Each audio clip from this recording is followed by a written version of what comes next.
Hi everybody, and thank you for watching the second episode of What Architecture School Does Not Teach You. My name is Ines Hemmings and thank you for watching.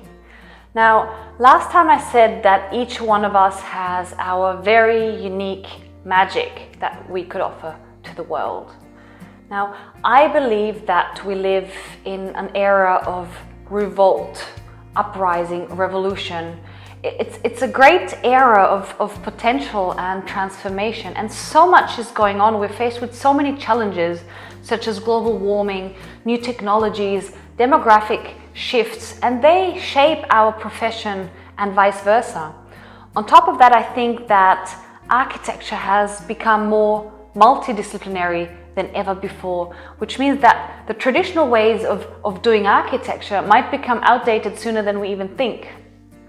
So from everything that is out there and from all the choice that we have, it can become really difficult to know what we should dedicate ourselves to professionally. And whenever we have these thoughts or whenever we don't really know what career path to choose or what our next move should be, it's because we don't really know ourselves. We don't really know who we are. What are our values? What drives us? What are our core strengths, talents, abilities? What are we compassionate about?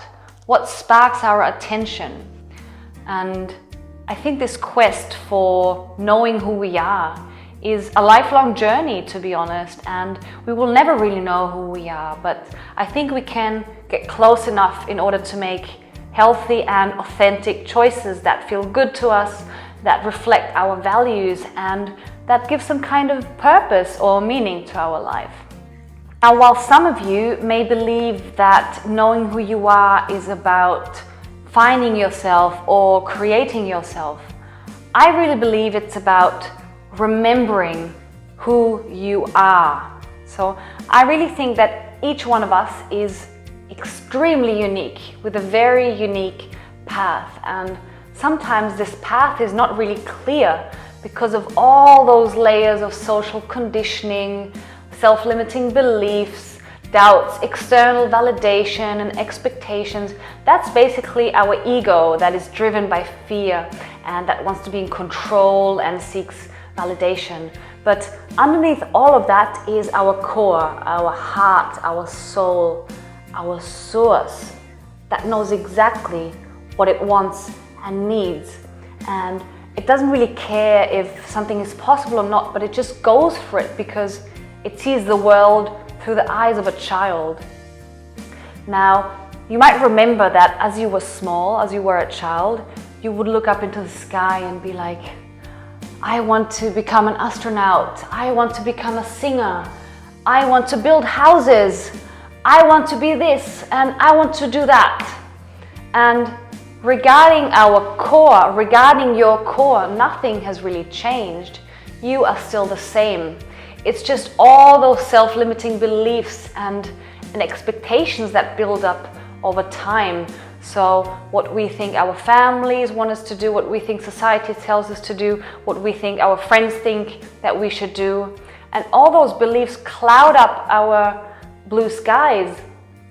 I like to see ourselves as this metaphor of a blue sky.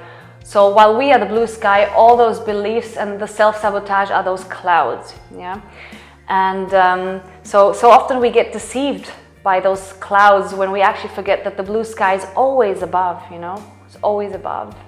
So what we want to do basically is we want to get rid of some of those clouds, and we want to let the sunshine back in order to see our truth and stand in our truth. That means shifting from ego back to source or heart or soul. And that doesn't mean we need to go on a meditation retreat or rearrange our whole lives, but it means that we can learn who we are through the most mundane tasks and occurrences in our daily lives. It's all about understanding how our brain works. It's about becoming conscious of our emotions, of our thoughts, of our beliefs. It's about how we choose to react to life and what lessons we choose to learn.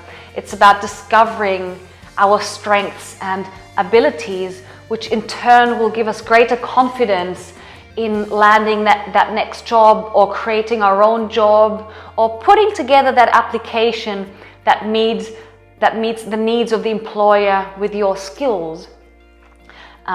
It's about how we deal with roadblocks and setbacks, and how we free ourselves from any resistance in order to create this steady flow of becoming. So being self-aware is critical, and the answers are always in front of us or within us, and within us, both. Now, I personally think that the world is very much driven by ego, which results in soulless buildings, exactly because we have lost touch with our own soul. And we're facing so many global issues today, and I really do think that we are able and that we're ready to tackle them if we reconnect with ourselves, which means shifting from ego back to our source, to our core, to our heart, to our soul, whatever you want to call it. Because by doing that, we can be better prepared for future challenges, we can be more flexible about our future jobs, and we can make better choices that match our values and that feel good deep down, and that reflect the loving beings that we all are deep down. Now, I'd be very curious to know from you what a strong sense of self is. What does that even mean, and what can we do to get there? Also, what was an experience for you where you say, wow, I really learned something about myself right now? And again, thank you so much for watching this, and I hope to see you next time. Don't forget to subscribe to my YouTube channel, my Twitter account, and of course my Instagram. See you.